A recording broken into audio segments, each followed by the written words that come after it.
É um privilégio estar com vocês e servi-los na mesa do Senhor e também ser servido, né? Deus tem feito coisas tão lindas no nosso meio, as pessoas estão tão encorajadas com o que o Senhor tem feito, e eu vejo o rostinho feliz, o rostinho alegre de cada irmão. Isso para mim é uma gratificação. Obrigado pelas orações, pelas intercessões. Você sabe que lá no Texas, onde eu moro, semana passada a gente enfrentou alguns desafios bem violentos, mas a boa mão do Senhor nos guardou, nos livrou, e nós estamos bem lá, graças a Deus. Pelo menos 90% da normalidade da vida no Texas já está restabelecida. Eu creio que muito disso, além dos esforços do governo, também foram as nossas orações, as nossas intercessões. Deus abençoe cada um de vocês, em nome de Jesus. Queridos, nós estamos no ano do mover do Espírito. Não que o Espírito Santo vai deixar de mover ano que vem, ou ele não operou no ano passado, mas é um ano dedicado para nós entendermos mais a mente do Espírito, o propósito do Espírito, a pessoa do Espírito, enfim, todas as questões concernentes ao Espírito Santo. E eu creio que isso é extremamente importante, porque se nós queremos andar com uma pessoa, a gente tem que entender o que ela pensa. Se nós queremos conhecer de fato uma pessoa, nós precisamos entender o seu propósito, a sua missão, porque você nunca vai conseguir andar com profundidade com alguém que você não conhece, a sua identidade, e muito menos entende a sua missão. Por que essas duas coisas são importantes? Porque conhecer a identidade de alguém faz com que você se relacione de uma forma muito mais profunda, muito mais verdadeira. E você se relacionar com a missão de alguém faz com que você coopere com o que ela está fazendo.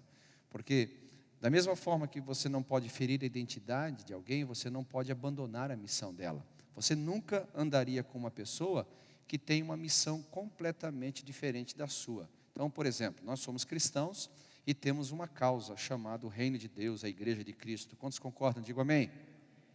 Então, um cristão verdadeiro não iria gastar o seu dinheiro, o seu tempo, a sua energia para construir uma seita, para construir qualquer outra coisa. Estou certo aqui? Sim ou não? Sim, amém?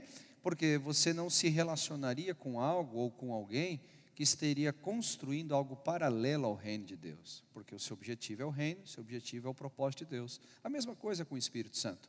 Às vezes nós queremos aprofundar o nosso relacionamento com Ele, e queremos ter mais experiências com Ele, mas a gente não dedica tempo para entender quem Ele é e entender o seu propósito. E este ano nós estamos fazendo isso. Então, cada reunião que estamos aqui, nós estamos aprendendo um aspecto novo da obra do Espírito. E o meu desejo, meu irmão, é que você não apenas ouça, que você comece a se tornar um cristão mais solto, mais livre, um cristão mais disposto a levantar mãos, a adorar ao Senhor, bendizer a Deus, e com a liberdade que você tem. Se a sua liberdade ficar quietinho, então fique quietinho. Mas se você é daqueles crentes um pouco mais espalhafatoso como eu, aquele crente que gosta de dar um aleluia mais alto, gosta de dar uns brados de aleluia, eu sei que a máscara atrapalha um pouquinho, mas você também está livre. O que eu quero dizer com isso é que nós não queremos criar aqui um estereótipo, ou seja, você tem que pular, dançar, ou você tem que ficar quietinho. Não, você tem que ser livre. Se o seu ser livre é ficar quietinho, fique quietinho. Mas se o seu livre é ser espontâneo, adorando, bendizendo ao Senhor, com mãos levantadas, brado de vitória, você também é livre em nome de Jesus. Amém? Vamos lá. Abra comigo o livro de Gálatas, capítulo 3, e vamos a partir desse texto entender um pouquinho mais sobre o espírito da fé. Enquanto você acha o livro de Gálatas, capítulo 3, eu quero que você entenda que uma das missões de Cristo é ter o seu ministério cristocêntrico, ou melhor, a missão do Espírito é ter o ministério cristocêntrico. Tudo que o Espírito Santo faz, Ele nunca vai fazer voltado a Ele mesmo. Você nunca vai ver o Espírito Santo buscando adoração, por exemplo. Você nunca vai ver o Espírito Santo construindo um ministério paralelo ou concorrente ao ministério de Cristo.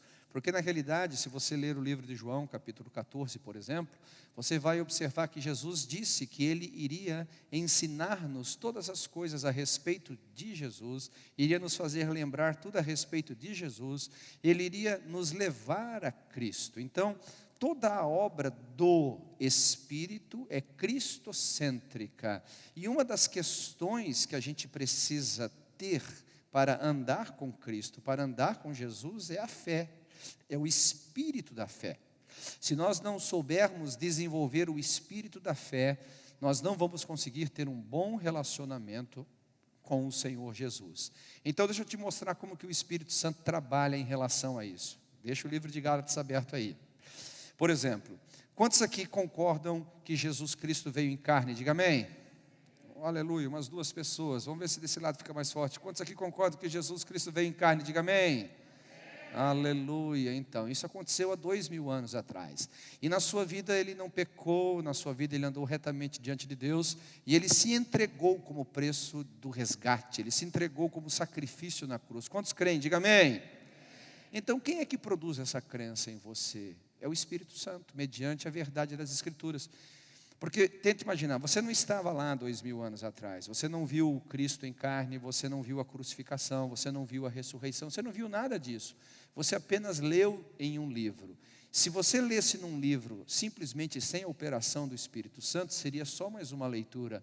Como o Espírito da verdade abriu os teus olhos com relação a Cristo, você pode crer que o evento dele ter nascido há 2000 anos atrás, não foi apenas um fator histórico. Há uma doutrina, a doutrina da salvação, a doutrina vicária, a doutrina do preço pago para que os nossos pecados fossem perdoados. Aleluia! E quem é que faz isso? É o Espírito Santo que nos convence da verdade. E o contrário também é verdade, foi o que aconteceu com os Gálatas aqui. No momento que o Espírito Santo para de operar em nós a verdade, ou, ele para por algum motivo muito nosso, não dele, porque ele nunca vai deixar de operar isso, nós começamos a ficar incrédulos, nós começamos a ficar desconfiados, nós começamos a ficar, o que eu diria, crentes carnais. Pastor, é possível ser crente incrédulo? Muito possível. Tem um cara de Tomé que ele cria duvidando. É possível ser crente carnal? Sim, a igreja de Gálatas estava nessa condição. Por quê?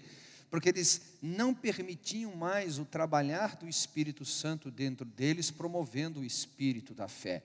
Então, eu quero falar algumas questões sobre isto hoje, para nos animar, a gente nunca deixar que o Espírito Santo fique longe dos nossos corações, nunca entristecer o Espírito Santo ao ponto de ele não poder trabalhar profundamente, nunca ficar longe das Escrituras ao ponto do Espírito Santo não poder falar conosco mediante a palavra de Deus. Então, eu quero trazer uma palavra de encorajamento, mas mostrar também que existem essas duas realidades.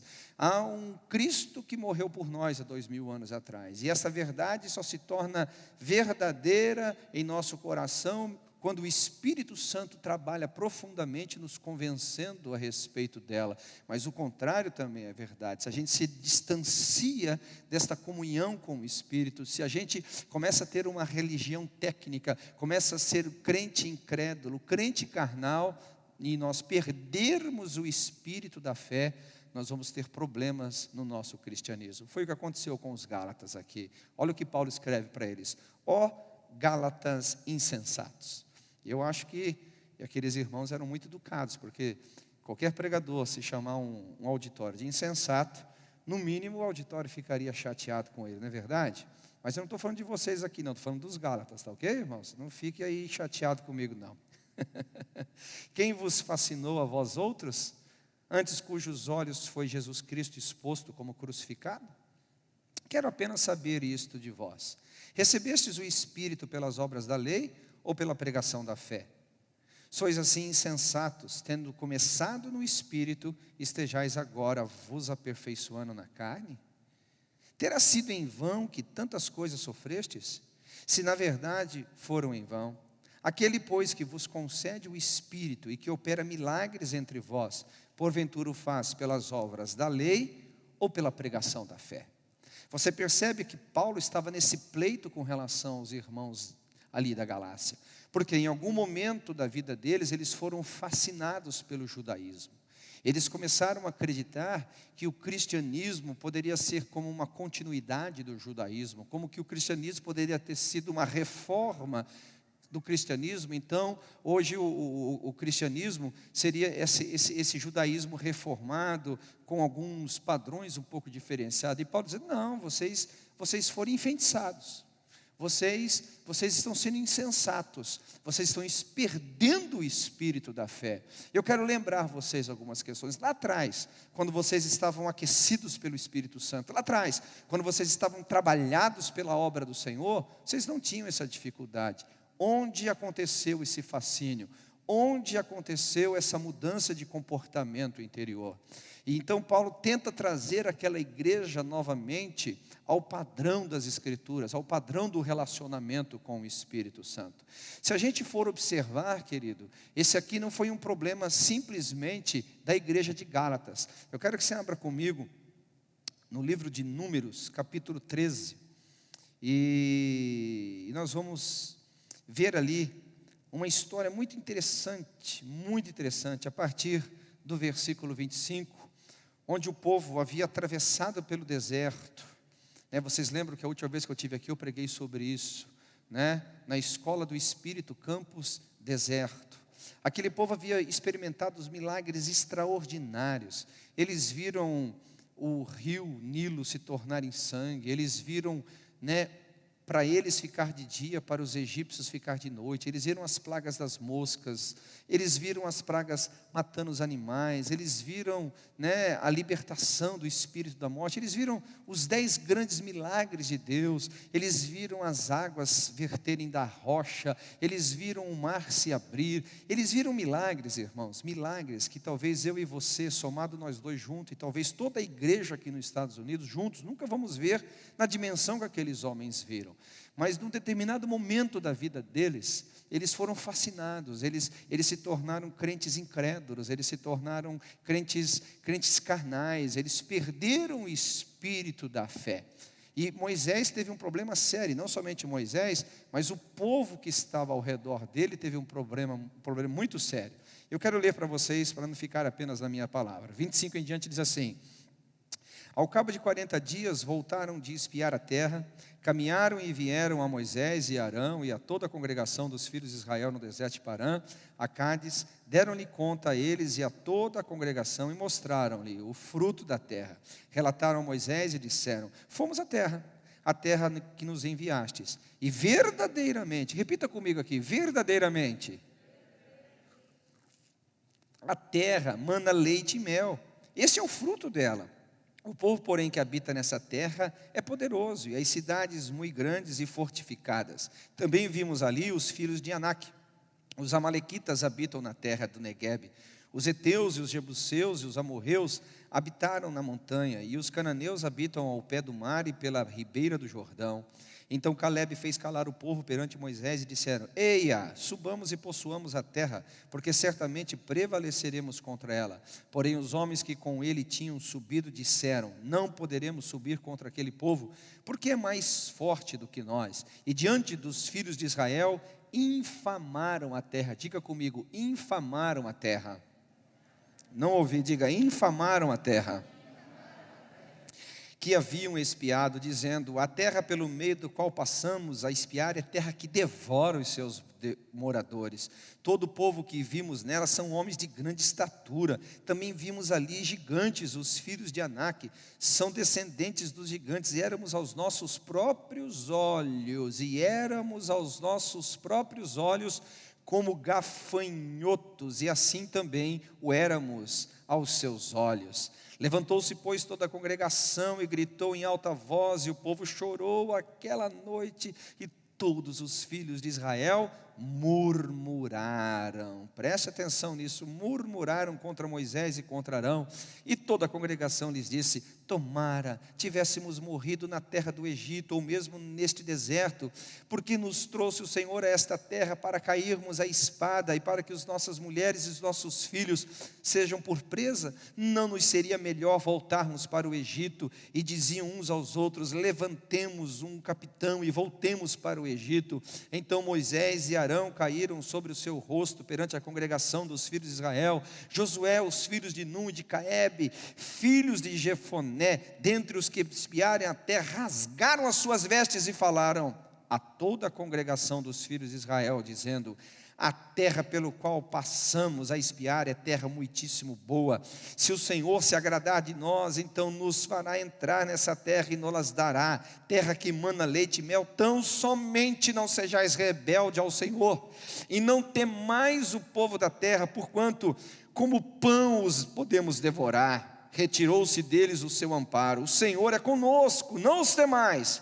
Apesar disso, toda a congregação disse e tentaram apedrejarem.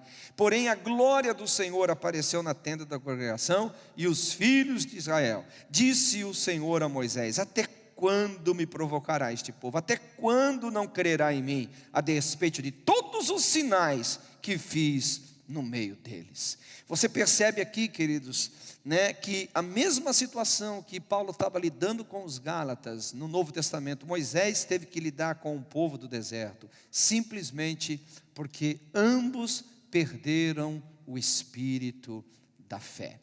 Agora, dentro desse contexto introdutório aqui, eu quero trazer algumas verdades espirituais. Como é que a gente começa a perder o espírito da fé?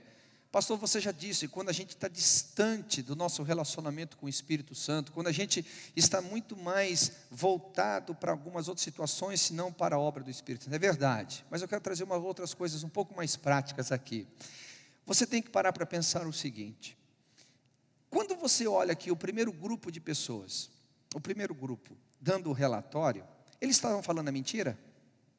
Não, se você observar. Eles falam a respeito da terra, eles mostram o fruto, é verdade.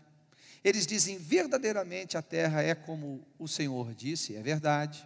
Eles dizem nessa terra tem gigantes, era verdade, não era mentira. Eles diziam várias coisas. O problema neles foi a interpretação como eles fizeram.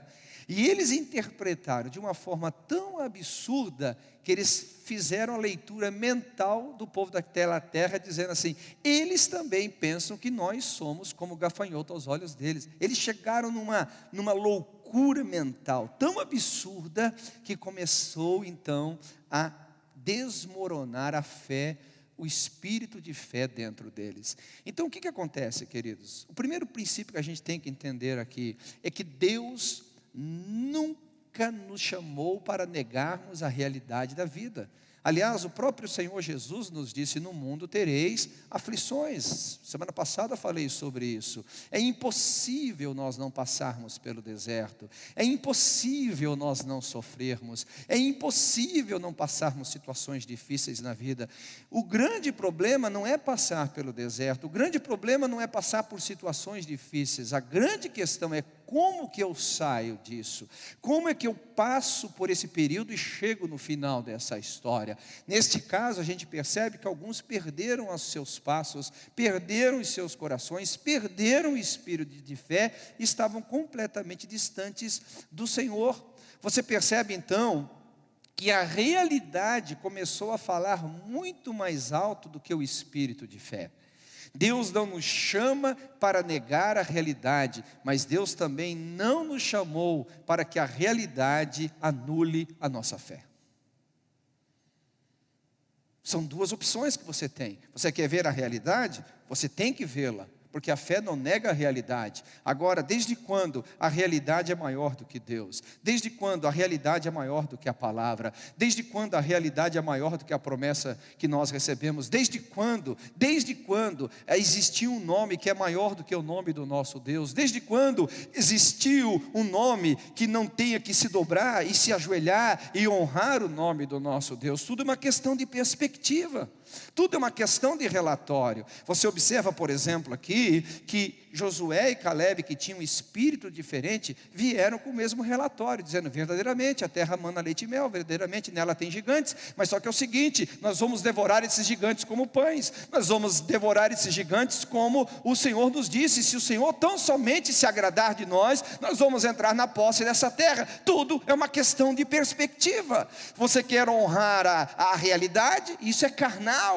Isso é carnal ou você quer honrar pela fé o Deus que é o soberano, o exaltado, o que tem o controle do universo, nome acima de todo nome, assentado acima de principados e potestades, aquele que até hoje, e eu creio que por toda a eternidade, nunca perderá uma batalha. A fé é uma questão também de perspectiva.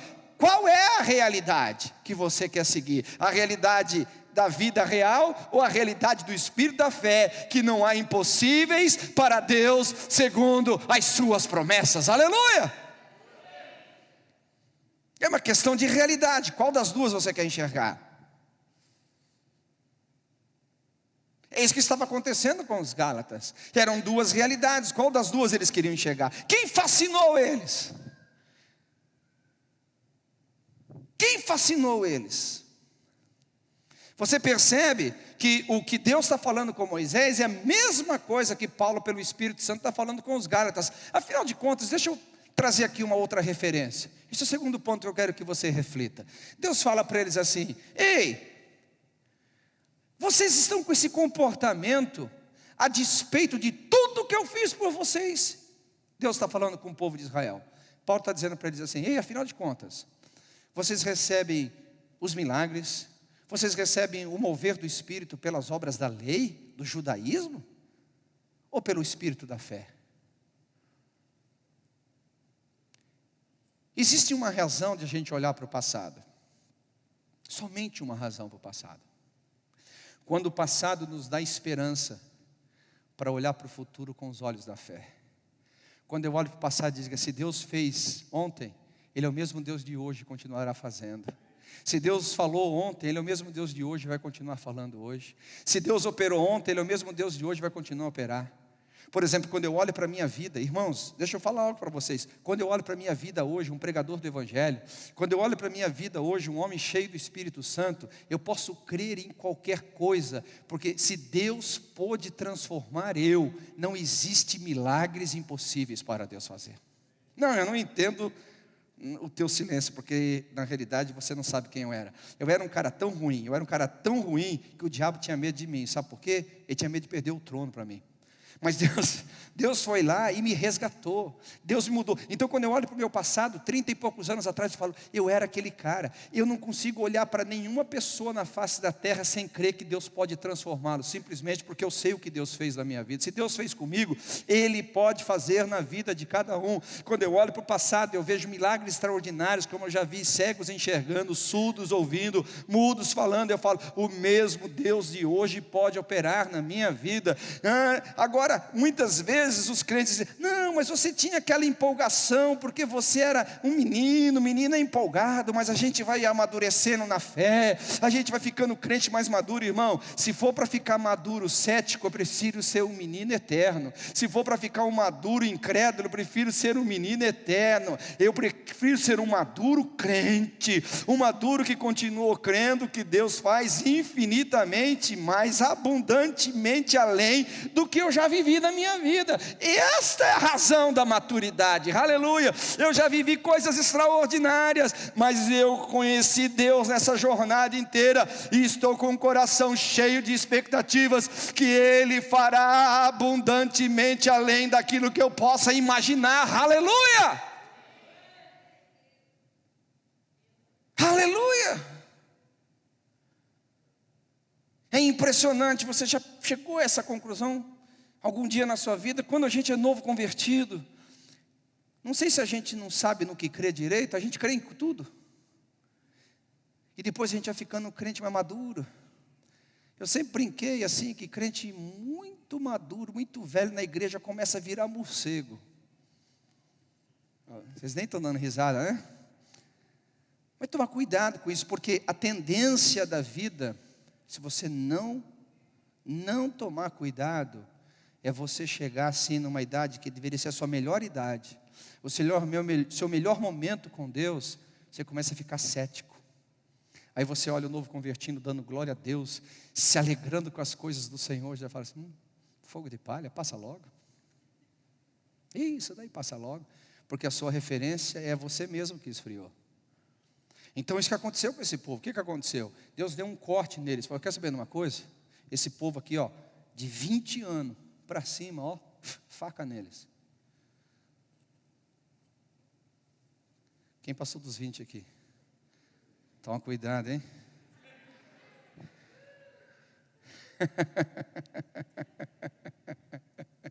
Eu vim até bem jovenzinho hoje, assim, para disfarçar. Se a faca passar aqui, vai ser, esse cara está bem jovenzinho, esse cara deve ter uns 15 anos de idade, né? Então, queridos, por quê? Porque aquele povo de 20 anos para cima, talvez o sofrimento do deserto, talvez as lutas passadas, ao invés de alimentar o espírito da fé, feriu a consciência, feriu o coração, e eles se tornaram céticos e não crentes. Eles se tornaram feridos e não curados. Eles se tornaram chamas apagadas e não o remanescente daqueles que continuaram a crer, como o espírito de Josué e Caleb. Porque tudo na vida é uma questão de perspectiva. Sabe que esses acima de 20 anos deveria ser, para aqueles de 20 anos para baixo, deveria ser a referência, dizendo, ei, deixa eu falar uma coisa para vocês aqui, ó. Nós estávamos lá no deserto, nossos pais ficaram 430 anos escravos, e nós vimos Deus, mediante a sua palavra, operando 10 grandes milagres no Egito, e nós, que não podíamos nada por nossa própria força, mediante o espírito da fé que entrou no nosso coração, nós cremos que Deus, por sua palavra, iria nos libertar, e hoje nós estamos aqui. Está vendo vocês, menininhos de 20 anos para baixo? Não é hora de vocês recuarem, porque nós estamos aqui. O Deus que nós conhecemos lá atrás é o mesmo Deus que está conosco hoje aqui. O Deus que operou extraordinariamente lá atrás é o mesmo Deus que vai operar aqui agora. A conduta do povo deveria ser a conduta de Josué e de Caleb, por terem experimentados. Quem aqui é salvo? Diga amém. Se você se sente salvo, você nunca deveria se tornar um crente incrédulo, porque a obra que Deus fez de salvação na sua vida foi uma obra extraordinária. Então essa é uma segunda questão. Às vezes, nós somos tão feridos na vida, tão machucados na vida, que a gente começa, ao invés de mais apaixonado por Jesus, mais apaixonado pela causa de Deus, começa a achar tantas besteiras, um fascínio. Um fascínio. Eu sou líder de líderes, Deus me deu essa graça para ajudar muitos líderes. Eu faço isso com o maior prazer, com o maior carinho e sem nenhuma vaidade. Mas você sabe uma coisa que eu tenho notado, e eu falo isso com pesar no meu coração, que são poucos líderes de muitos anos de ministério, que chegam depois de 20, 25, 30 anos no ministério, com o mesmo espírito de fé, com a mesma alegria do que do tempo da sua conversão, do tempo da sua infantilidade cristã. Por quê?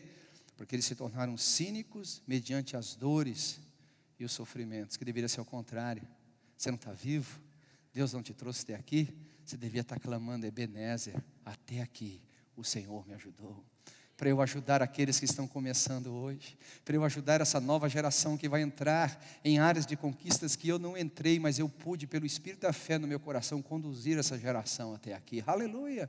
Assim deveria ser a nossa questão. Está comigo aqui ou não? Agora, uma coisa que a gente vê nesse texto é que Deus, quando viu que o espírito da fé ia ser morto, porque eles pegaram pedras para matar Josué e Caleb, eles iam matar eles, iam apedrejar aqueles homens. A Bíblia fala que a glória de Deus acendeu na congregação. Qual que é o sinal que a gente vê aqui? Terceiro ponto a gente analisar: Deus sempre honra o espírito da fé. Escute bem, Deus sempre honra o espírito da fé. Depois você pode ler em casa, você vai ver o que Deus fala a respeito de Josué e Caleb. Diz assim: porque esses homens me honraram integralmente. Aí Deus fala um monte de promessas sobre eles. Queridos, Deus sempre vai honrar o espírito da fé, porque é um mandamento andar por fé. Hebreus capítulo 11, versículo 6 diz: é impossível se aproximar de Deus, se relacionar com Deus sem fé. Impossível. Se nós quisermos ter um bom relacionamento com Deus, nós precisamos alimentar o espírito da fé, porque tudo na vida com Deus é pela fé, não é pela ciência. Tudo com Deus é pela crença, não pela ciência. Eu me lembro de umas histórias antigas que me contaram, e eu carrego até o dia de hoje. Por exemplo, tinha um menininho na escola, o professor muito técnico chegou para ele dizendo assim: olha, eu quero começar a minha aula dizendo que quem acredita que a travessia do Mar Vermelho é uma realidade, e eu tenho que dizer porque é uma mentira. Aí o professor começou a dizer, sabe por quê? Porque a ciência diz que num determinado momento da história, o Mar Vermelho ficou com 10 centímetros de água. Aí o menininho da sala de aula começou a gritar, aleluia, aleluia, glória a Deus. Aí o professor falou, gente, acho que vocês não estão entendendo, eu estou dizendo que é uma mentira o que a Bíblia diz. Eles não passaram com o pé enxuto, foi uma linguagem figurada. O Mar Vermelho ficou a 10 centímetros de água. O menino, oh glória, aleluia, aleluia. Aí o professor, gente, vocês não estão entendendo. O menino gritou lá de trás, quem não está entendendo é você, professor. Ele falou, por quê? Porque você está me mostrando que o milagre é muito maior do que eu imaginava. Por quê? Como que Deus matou afogado um exército inteiro em 10 centímetros de água? Aleluia!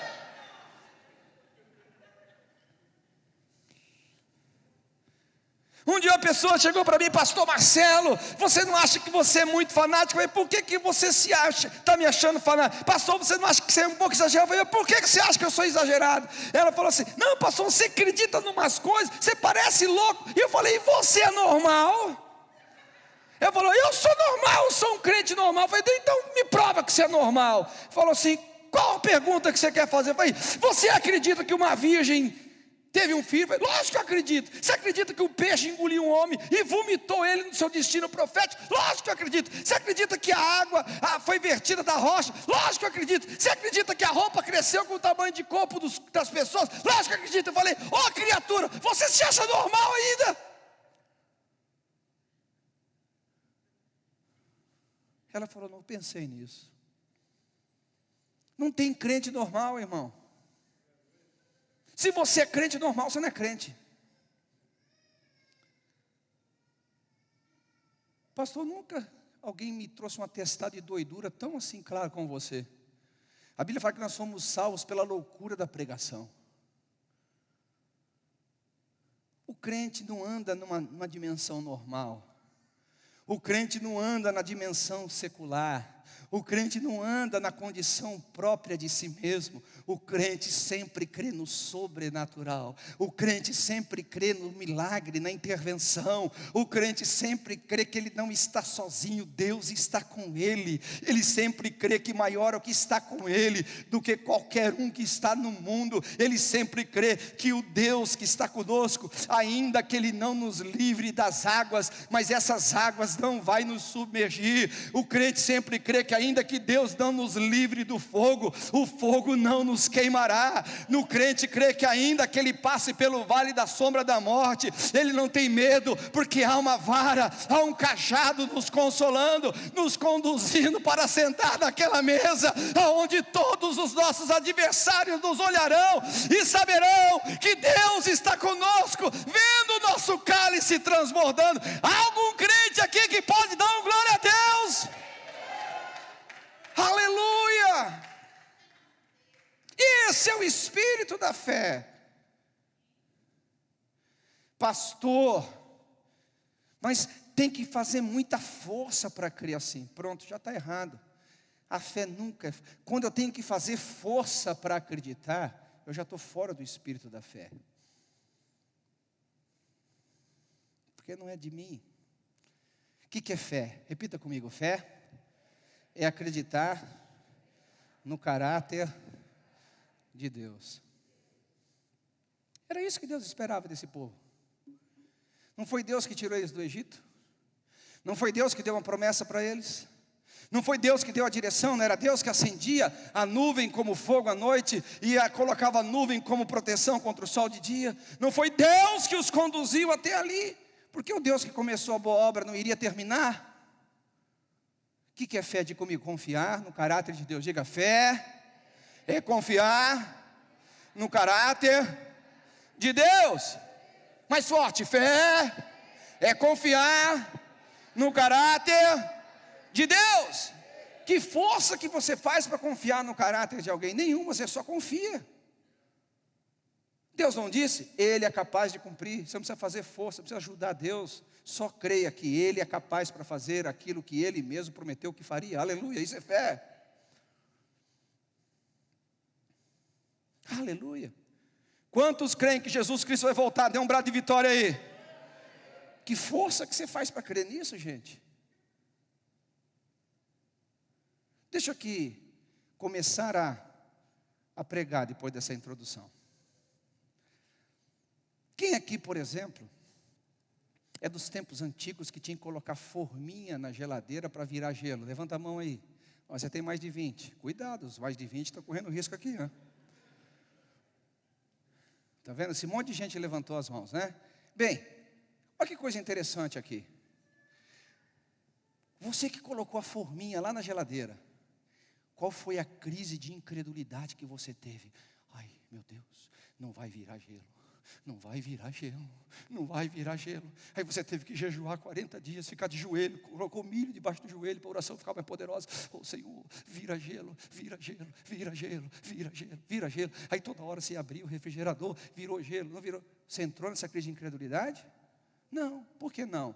Porque você conhece pela experiência e pela ciência, que se você põe a água do seu estado líquido, a temperatura de 0 grau ou menos, ela vai para o estado sólido. É simples, você tem um conhecimento. Se você tem um conhecimento, você não entra na incredulidade, você simplesmente vai para a prática. Quem já fez o contrário? Pegou a água e colocou lá no fogão para ferver, para fazer aquele cafezinho, aquele chá gostoso. Quem já fez isso? Levante as mãos aqui. Oh glória, aleluia. Falou em comida, crente começa a ficar avivado.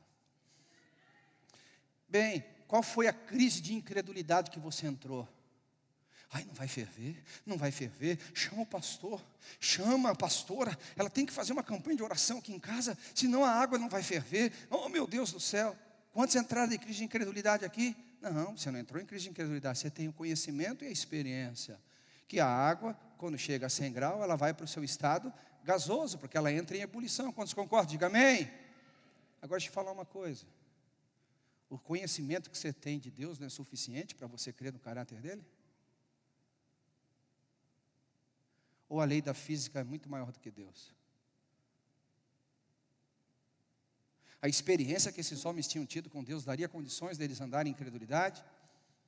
A experiência que você teve da salvação te dá o direito de você duvidar que Deus não vai cumprir alguma coisa que Ele te falou? Quem te fascinou, ó Gálatas? Que espírito é esse que entrou na sua vida? Que espírito de incredulidade é esse que está te roubando de Deus?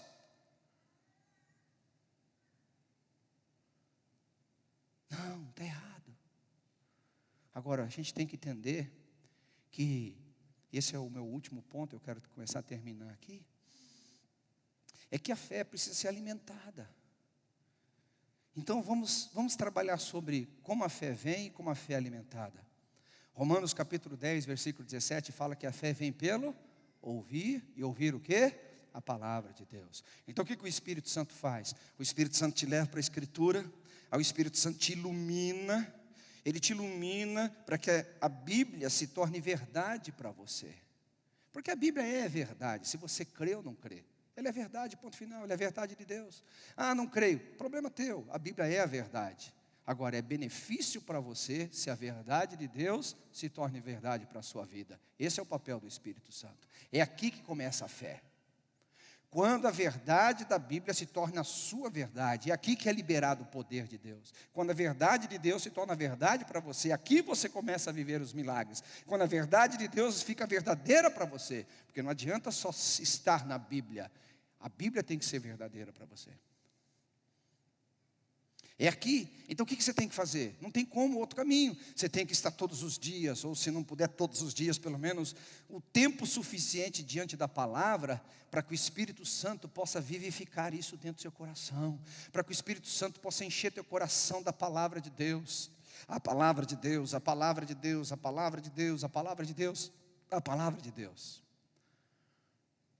Então, primeira coisa, você tem que trazer a palavra para o teu coração. Esse é o primeiro aspecto para você começar a viver o melhor do Senhor. É o primeiro aspecto para você começar a viver a graça, os milagres, a intervenção e andar no espírito da fé. Ok? No momento que você traz a palavra para o seu coração, você tem a segunda questão agora. É se alinhar. Diga comigo, alinhar com Deus. Porque a gente não espera vencer aqui fora, se a gente não vence aqui dentro. O que a gente vê aqui, esses homens gritando: eles são gigantes! Nós somos gafanhotos diante dos seus olhos! Nós vamos ser devorados! O que era aquele grito externo? Era o pavor interno. Muitas vezes nós queremos ser gigantes aqui fora, quando dentro somos anões. Nós queremos vencer aqui fora, quando aqui dentro somos derrotados aos nossos próprios olhos. Então, antes de você andar no espírito de fé para fora, para conquistar fora, você tem que andar com o espírito de fé para conquistar seu próprio coração. Olhar para dentro de você e dizer: eu creio, eu não sou um crente incrédulo. Eu creio, eu não sou um crente carnal. Eu creio, a palavra de Deus tem força na minha vida. Eu creio, eu não sou um nominal. Eu creio, essa palavra tem vida e essa vida está dentro de mim. Aleluia! É alinhar o seu coração a Deus. Agora vamos comigo para o livro de Romanos. Vamos ver um princípio espiritual interessante aqui. Romanos capítulo 10. Quem está recebendo a palavra do Senhor, diga amém. Aleluia, aleluia. Olha o versículo 8 que diz assim: porém o que se diz, a palavra de Deus está perto de ti, na tua boca e no teu coração. Isto é, a palavra da fé que pregamos. Diga comigo: palavra na boca e no coração. Mais forte: palavra na boca e no coração. Então, a primeira é alinhar seu coração com Deus, é permitir que o Espírito Santo torne a Bíblia verdadeira para você. Isso é a primeira coisa. Você ganha o seu homem interior, você ganha o seu coração. Mas só aí acontece milagres? Não. O milagre não vem pela crença, irmãos. O milagre vem pela ação. Crença é importante, mas nós temos que entender que o grande milagre, as grandes intervenções de Deus, vem pelas palavras.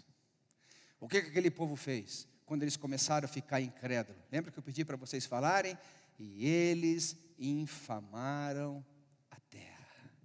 O diabo muitas vezes vai tentar usar você para infamar a sua promessa, para infamar o seu ministério, para infamar a sua vida, para jogar fora aquilo que Deus te deu. E ele vai levantar o quê? A sua boca. Porque a vida e a morte está na boca de um homem, e do fruto da sua boca ele comerá. Pastor, mas como assim? Gente, é muito fácil de entender. Eis que a palavra está no teu coração e na tua boca. A palavra da fé que pregamos. Você quer ver esse texto? Vai comigo para o livro de Romanos capítulo 11. Romanos não, Marcos capítulo 11. Vamos lá.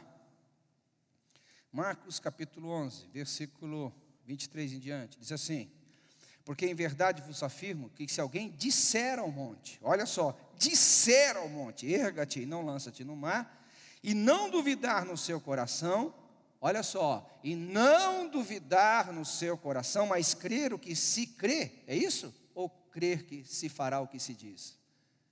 Crer que se fará o que se diz.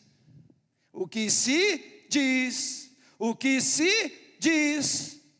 O espírito da fé, ele olha a realidade da vida, mas ele anda pela realidade de Deus. O espírito da fé, ele olha para a dificuldade da existência, mas ele continua andando pelo amor e pela paixão a Jesus. O espírito da fé, ele torna a verdade de Deus verdade para o seu próprio coração. E agora ele começa a profetizar, igual Josué e Caleb falou: nós vamos devorá-los como pães, nós vamos entrar na posse dessa terra, nós vamos, aleluia.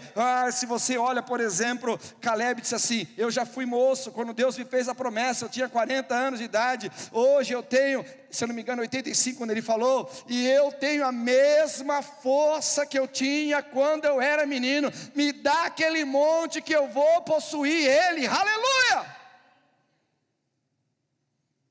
Você nunca vai viver uma vida de vitória se você tem um coração derretado. Você nunca vai viver uma vida de vitória se você tem declarações negativas. Você tem que alinhar o seu coração a Deus e alinhar a sua boca ao seu coração. Porque a boca diz que o coração está cheio. Se o teu coração está cheio de fé, você vai liberar a palavra de fé. É verdade, eles são grandes, mas o meu Deus é maior. É verdade, vai ser uma batalha dura, mas eu sirvo um Deus que é invicto em todas as batalhas. Aleluia! O espírito da fé revela o coração. Se ele é incrédulo, é crente. Diga comigo: alinhar o coração a Deus e alinhar a boca ao coração. Porque primeiro alinhar o coração a Deus, porque a gente não quer crente papagaio, falando o que não acredita, falando daquilo que não entende. A fé é entendimento, porque a fé vem por ouvir, ouvir significa entender. Se eu entendo, eu alinho o meu coração. Se eu entendo Deus. Se eu entendo, eu compreendo Deus. O meu coração fica firme nele, sabendo que por sua palavra ele criou o universo. Por sua palavra ele sustenta o universo criado. A sua palavra é maior do que tudo, porque passam os céus, passam a terra, mas a sua palavra não passará. Como ousarei duvidar de um Deus como esse?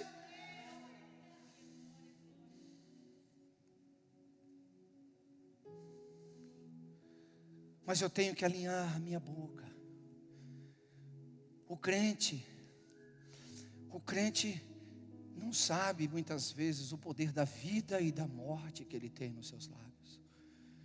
O crente muitas vezes, por estar fascinado como estavam os Gálatas, por deixar de andar no espírito da fé como os Gálatas deixaram, como deixar de andar no espírito da fé como aqueles que tinham 20 anos para cima deixaram, começam a infamar as suas promessas, começam a infamar as profecias que receberam, os sonhos que um dia foram tão reais, a vida que um dia foi tão bela. Eles começam a dizer: não vale a pena, está muito difícil, deixa para lá, era mentira, e sei lá quanta infamação. Mas a Bíblia fala que no coração de Josué, no espírito de Josué e Caleb, havia um espírito diferente. Sabe por que Deus está falando isso conosco aqui, gente?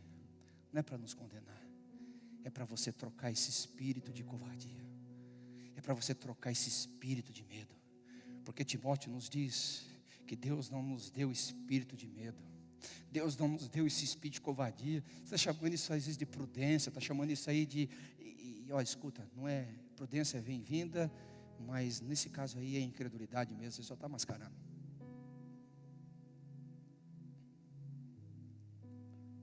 O espírito da fé, o espírito da fé. Deus está falando isso conosco, porque sem fé é impossível agradar a Deus. O espírito da fé, ele crê que Deus é galardoador daqueles que o buscam. O espírito da fé não duvida, o espírito da fé recebe, o espírito da fé agradece, o espírito da fé não faz força, porque ele trabalha na obra consumada de Cristo. Aleluia. Quando eu oro sobre cura, eu não estou orando sobre uma coisa que Deus vai fazer, eu estou orando de algo que Deus já fez há 2000 anos atrás, aleluia. Quando eu oro sobre salvação, eu não estou orando sobre algo que Deus vai fazer, eu estou orando sobre algo que Deus já fez há 2000 anos atrás. O espírito da fé trabalha no fundamento da obra consumada de Cristo Jesus, aleluia. Quando você põe água para ferver, você não cria a lei da física, você só usa a lei, o conhecimento que você tem. A fé é a mesma coisa, você conhece Deus. A Bíblia diz: aqueles que conhecem o seu Deus farão proezas. Oh, insensato Gálatas, quem vos fascinou? Ei, meu irmão, o que está fazendo você a infamar a sua promessa? O que está fazendo você a jogar fora aquilo que Deus te deu, aquilo que o Senhor um dia falou pela boca dos profetas, te deu por sonhos, te visitou de uma forma tão extraordinária? Por que jogar fora isso? Deus é maior do que a sua dor, Deus é maior do que o seu sofrimento. Não idolatre a sua dor, nem seu sofrimento. Adore a Deus, dizendo: o meu Deus é maior do que tudo isso.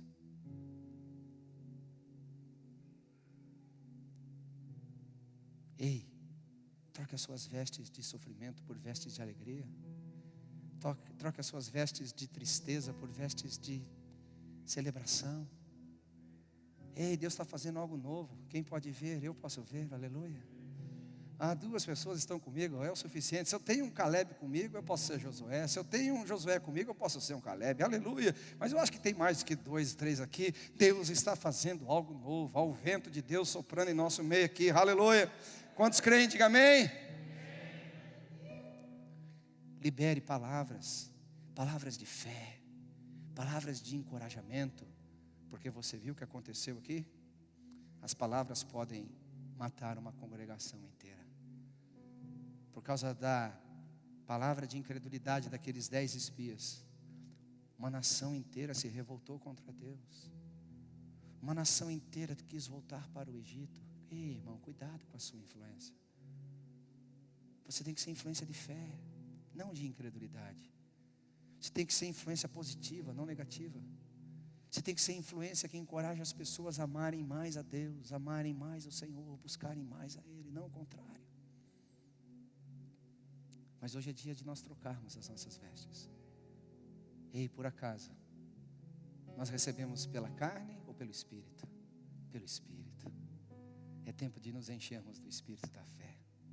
Eu sou o primeiro a estar aqui na frente.